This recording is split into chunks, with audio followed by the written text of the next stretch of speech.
El almacén parpadeó con 150 lúmenes exactos, una fluctuación imposible para el año 1918.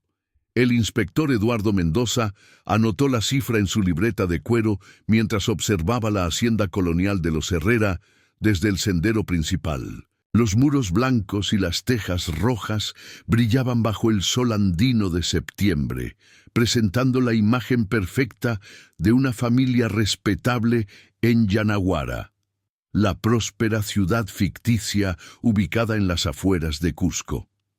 Pero algo no encajaba en esa postal idílica. Los rumores llegaron hasta Lima sobre desapariciones extrañas en la zona. Trabajadores rurales que se desvanecían como humo. Familias enteras que abandonaban sus chozas sin llevarse sus pertenencias más preciadas. Y en el centro de todos los relatos siempre aparecía mencionada la hacienda Herrera con sus 120 hectáreas de terreno cultivable y su prestigiosa historia familiar que se remontaba a la época colonial. Lo que está por descubrir desafiará todo lo que creías saber sobre las tradiciones andinas. Acompáñanos en una investigación que te mantendrá adivinando hasta el último minuto, donde cada pista te acercará a una verdad más perturbadora de lo que imaginas. Tu misión será distinguir entre víctima y victimario, porque en esta historia las apariencias engañan de la manera más escalofriante. Este relato contiene referencias a violencia, desapariciones y prácticas culturales sensibles. Se aborda desde una perspectiva histórica y con respeto hacia las comunidades involucradas. Eduardo Mendoza había llegado esa mañana del martes 24 de septiembre desde Lima, enviado por el Ministerio de Educación para realizar una inspección cultural programada para el 30 de septiembre. A sus 42 años, el funcionario había investigado docenas de casos similares a lo largo de la sierra peruana. Su método era simple pero efectivo. Observar primero, preguntar después, confiar en nadie hasta tener pruebas concretas.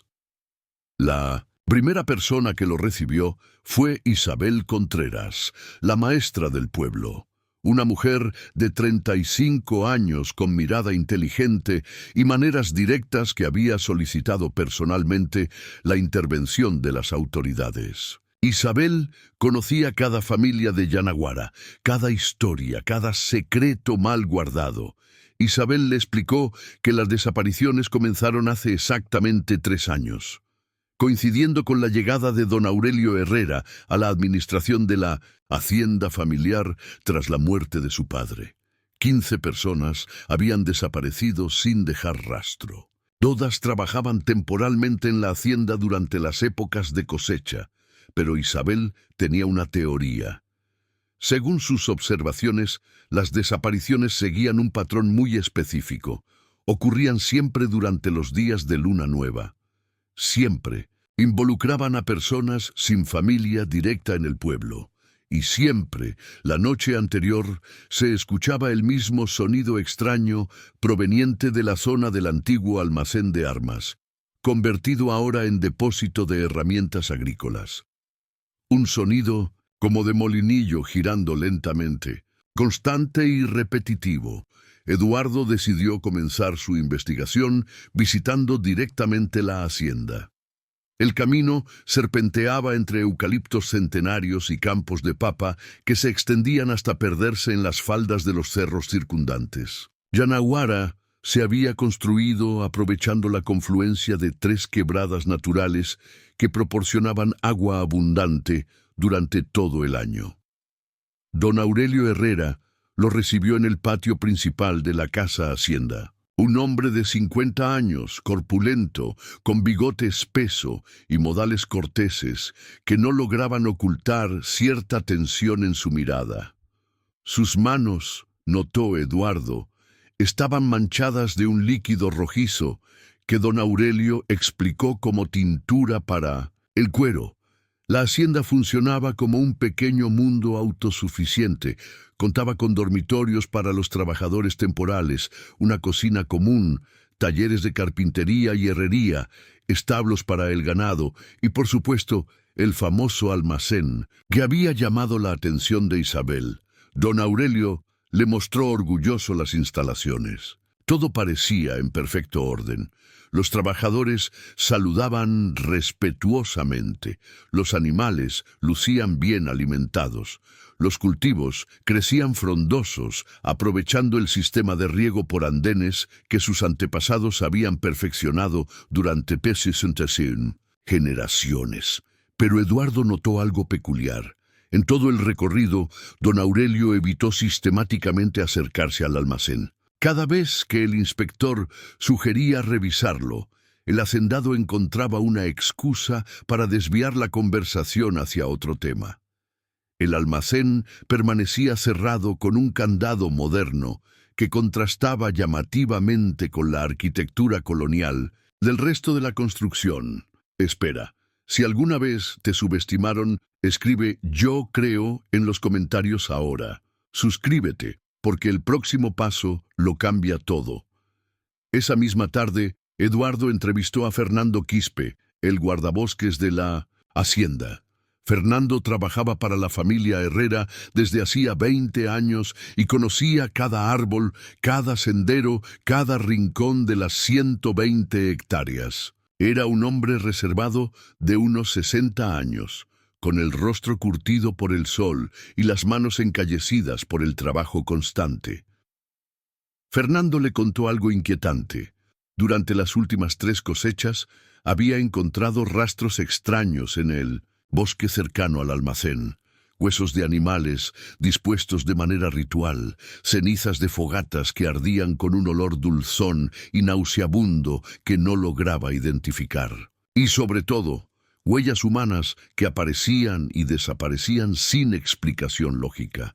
Las huellas siempre conducían hacia el almacén, pero nunca regresaban.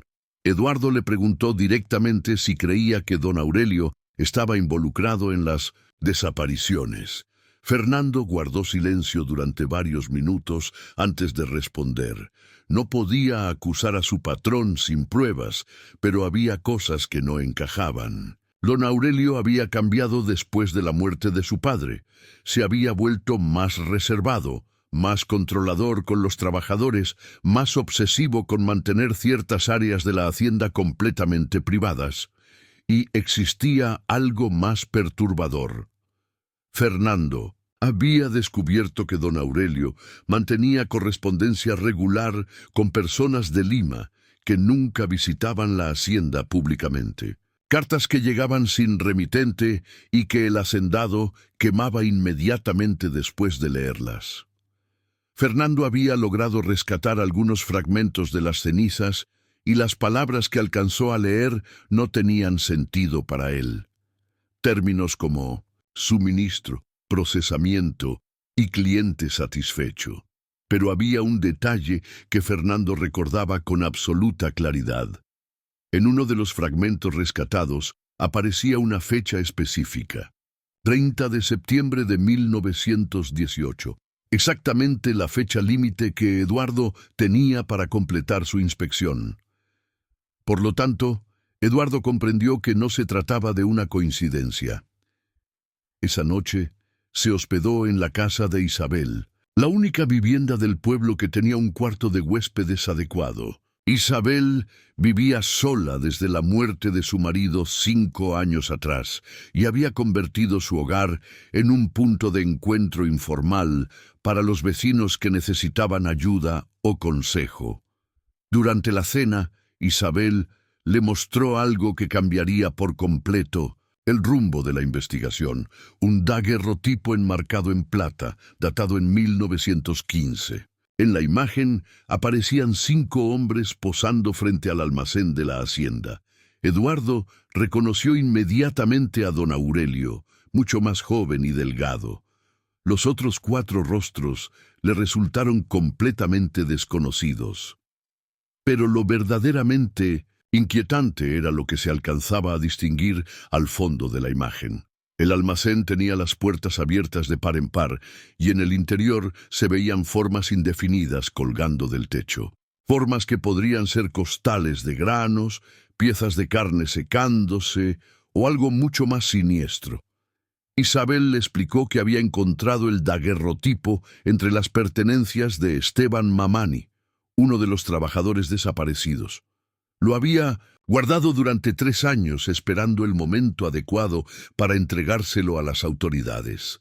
El momento había llegado con la llegada de Eduardo, pero Isabel tenía más información. Según sus investigaciones personales, los 5 hombres del daguerrotipo formaban parte de una sociedad secreta que operaba en la región desde principios de siglo.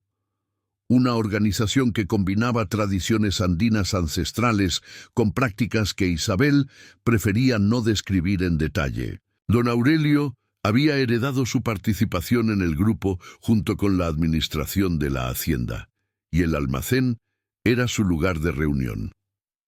Eduardo examinó el daguerrotipo con una lupa que siempre llevaba en su maletín de trabajo. Los detalles, que se revelaron bajo el aumento, lo dejaron profundamente perturbado.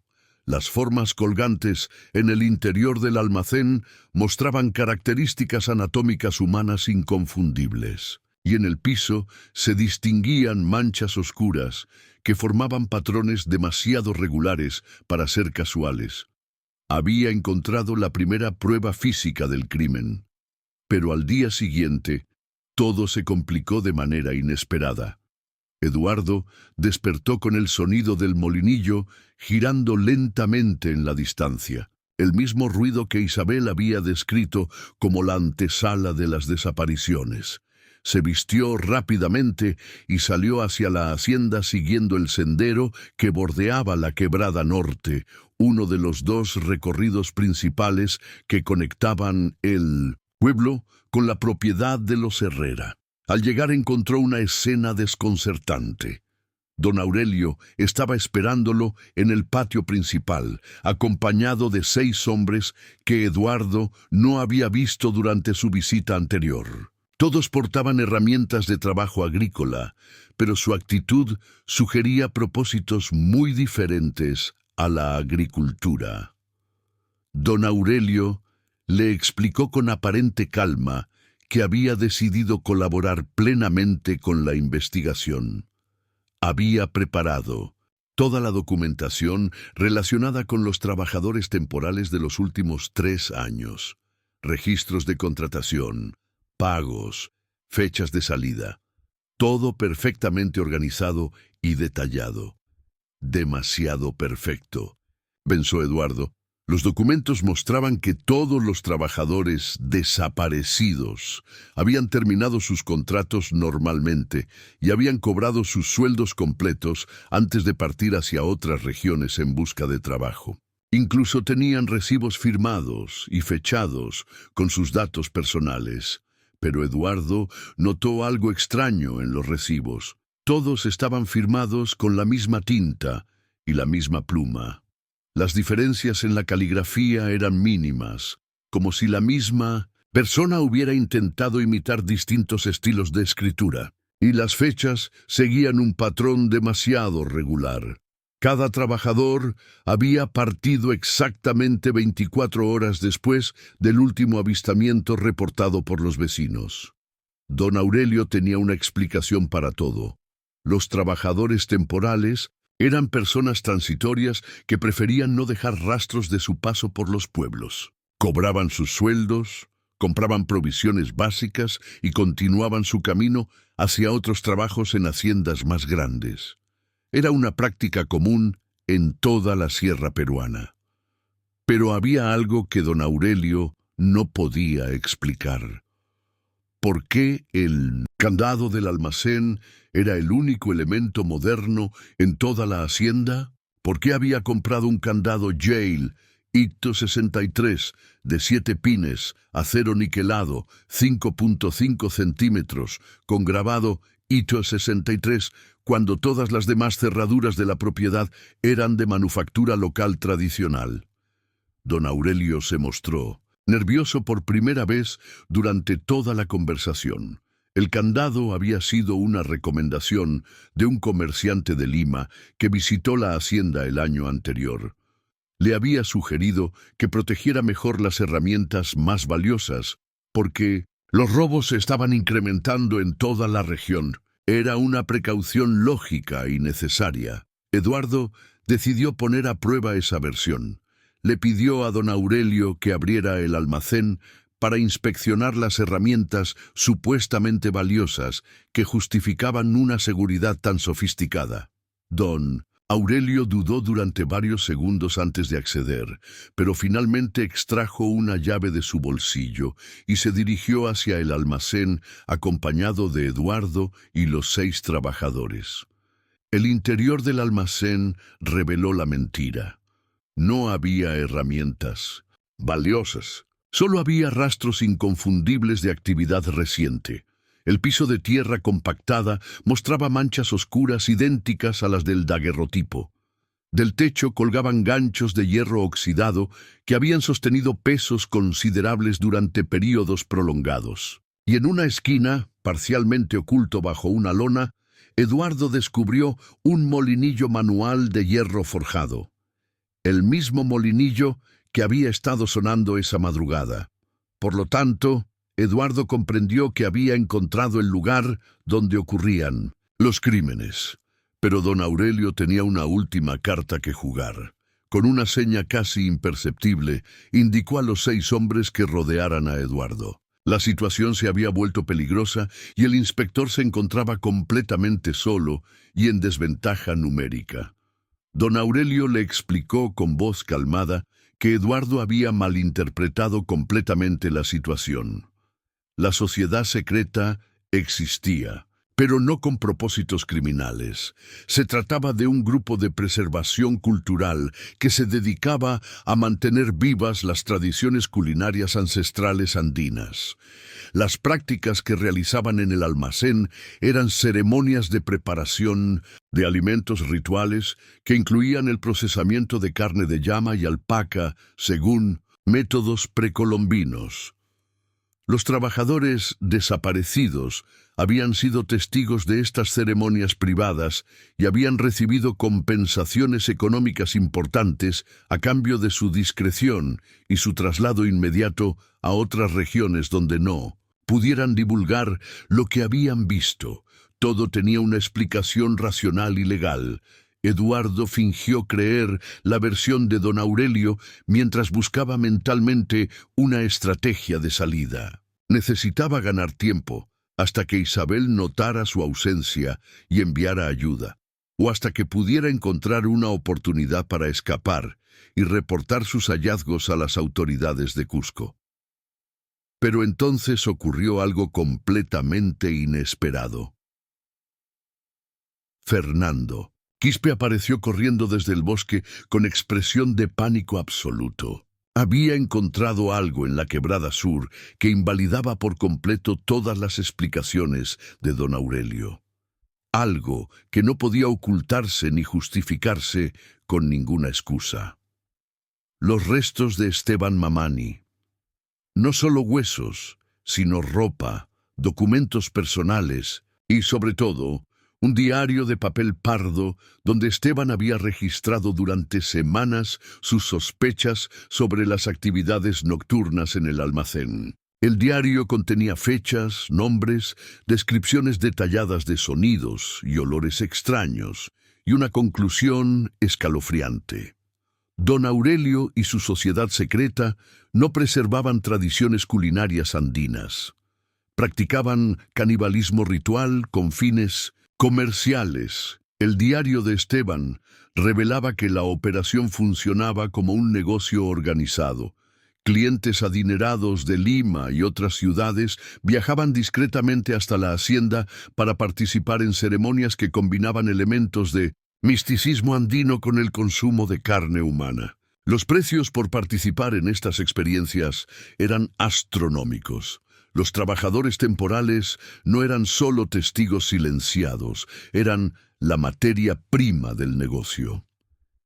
Don Aurelio intentó desacreditar el diario argumentando que Esteban había perdido la razón durante sus últimos días y que sus anotaciones eran delirios de un hombre mentalmente enfermo. Pero Fernando tenía más evidencias. Había estado documentando secretamente las actividades sospechosas durante meses. Tenía fechas exactas de llegadas y partidas de visitantes nocturnos. Tenía muestras del olor nauseabundo que se percibía después de cada ceremonia. Y tenía testimonios de otros trabajadores que habían compartido sus sospechas antes de desaparecer. Fernando había estado preparando su propia investigación, pero había cometido un error fatal. Había confiado en la persona equivocada. Isabel apareció en el almacén acompañada de 4 hombres armados. Eduardo sintió alivio por un momento, creyendo que la maestra había venido a rescatarlo. Pero la expresión en el rostro de Isabel le reveló una verdad mucho más perturbadora. Isabel formaba parte de la conspiración. Su papel había sido identificar a los trabajadores más vulnerables, aquellos sin familia ni conexiones que pudieran denunciar su desaparición. Su solicitud de intervención oficial había sido una estrategia para controlar la investigación desde adentro, asegurándose de que ningún inspector externo pudiera descubrir la verdad. Isabel había manipulado a Eduardo desde el primer momento. Le había proporcionado pistas cuidadosamente seleccionadas para dirigir su investigación hacia conclusiones erróneas. El daguerrotipo era auténtico, pero había omitido revelar que ella misma aparecía en otras fotografías similares como participante activa de las ceremonias. Pero había algo que Isabel no había previsto. Eduardo había enviado un telegrama a Lima la noche anterior, reportando sus hallazgos preliminares y solicitando refuerzos policiales que deberían llegar en cualquier momento. También había escondido copias de todas las evidencias en un lugar que solo él conocía. El cerco se estaba cerrando alrededor de toda la red. Isabel intentó negociar. Le ofreció una participación en las ganancias del negocio a cambio de su silencio y complicidad. Los beneficios económicos eran superiores a lo que Eduardo podría ganar en toda una vida como funcionario público. Eduardo rechazó la oferta. Por lo tanto, Isabel tomó la decisión de eliminar definitivamente al problema. Dio la orden de preparar el molinillo para procesar a Eduardo de la misma manera que habían procesado a los trabajadores anteriores. Sería presentado como otro caso de desaparición misteriosa que las autoridades nunca lograrían resolver. Pero Fernando había tomado su propia decisión. Durante los últimos minutos, había estado aflojando discretamente las cuerdas que amarraban una viga del techo del almacén. Con un movimiento rápido y preciso, tiró de la cuerda suelta y provocó el colapso parcial de la estructura. En la confusión que siguió, Eduardo logró escapar del almacén. Corrió por el sendero que bordeaba la quebrada occidental, el segundo de los recorridos principales entre la hacienda y el pueblo. Conocía el terreno lo suficiente para mantener ventaja sobre sus perseguidores durante el tiempo necesario para llegar hasta el punto de encuentro donde debían esperarlo los refuerzos de Lima. Pero los refuerzos nunca llegaron. El telegrama había sido interceptado por un cómplice de la red en la oficina de telégrafos de Cusco. Eduardo se encontraba completamente solo contra una organización que había infiltrado múltiples niveles del sistema local. Durante las siguientes horas permaneció oculto en una cueva natural que Fernando le había mostrado durante su primer día de investigación. Desde allí podía observar los movimientos en la hacienda mientras planeaba su siguiente estrategia. Lo que vio lo dejó helado. Nuevos visitantes habían llegado durante la tarde. Hombres bien vestidos que viajaban en carruajes elegantes y que, obviamente, no pertenecían a la región. Clientes que habían venido para la ceremonia programada para esa noche. una ceremonia donde Eduardo sería el plato principal. Pero había algo que Eduardo no sabía. Fernando había sobrevivido al colapso del almacén y había logrado escapar hacia el bosque. Durante las últimas horas había estado reuniendo a los trabajadores leales que se mantenían ajenos a la conspiración. Hombres que sospechaban la verdad, pero que no se habían atrevido a actuar solos por temor a las represalias. Fernando había decidido que había llegado el momento de actuar. Al caer la noche, mientras se preparaba la ceremonia en el almacén parcialmente reconstruido, Fernando y sus aliados iniciaron un ataque coordinado contra la hacienda. Utilizaron su conocimiento del terreno para acercarse sin ser detectados y rodearon completamente las instalaciones. La confrontación fue breve, pero intensa. Don Aurelio y sus cómplices se rindieron cuando comprendieron que estaban superados en número y que no tenían rutas de escape. Los clientes de Lima intentaron huir, pero fueron capturados antes de llegar a sus carruajes. Isabel fue la última en rendirse. Hasta el final intentó mantener su versión de los hechos, argumentando que había sido manipulada por don Aurelio y que su participación había sido involuntaria. Pero las evidencias encontradas en su propia casa demostraron lo contrario. Entre sus pertenencias se encontraron registros detallados de todas las víctimas, correspondencia con clientes, cuentas bancarias con depósitos importantes y, lo más perturbador, trofeos personales de cada trabajador asesinado. Isabel había sido la verdadera organizadora de toda la operación. Don Aurelio era simplemente el propietario del lugar, pero Isabel era quien coordinaba las actividades, seleccionaba las víctimas, mantenía contacto con los clientes y administraba los aspectos logísticos del negocio. También fue quien diseñó el plan para manipular la investigación oficial. Pero había cometido un error de cálculo fatal. Había subestimado la determinación de Eduardo y la lealtad de Fernando hacia los trabajadores desaparecidos. El daguerrotipo que le había mostrado a Eduardo era auténtico, pero formaba parte de una colección mucho más amplia que documentaba años de actividad criminal, fotografías que Isabel había conservado como respaldo para chantajear a participantes poderosos si alguna vez necesitaba protección legal. Esa colección se convirtió en la evidencia más importante del caso. Las fotografías mostraban la evolución de la organización criminal desde ceremonias relativamente simples hasta operaciones comerciales sofisticadas. También revelaron la identidad de docenas de clientes de diferentes regiones del país, incluyendo funcionarios públicos, comerciantes prósperos y miembros de familias tradicionales. El escándalo se extendió mucho más allá de Yanaguara, pero existía un último misterio que Eduardo necesitaba resolver. ¿Cómo había comenzado todo? ¿Qué había transformado a Isabel de una respetada maestra rural en la organizadora de una red de canibalismo comercial? La respuesta la encontró en el diario personal de Isabel, escondido detrás de un mueble en su dormitorio.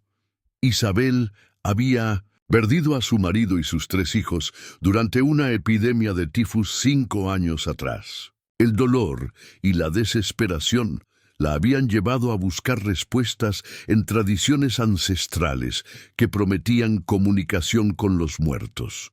Un curandero le había sugerido que el consumo ritual de carne humana podía abrir canales espirituales hacia el mundo de los difuntos.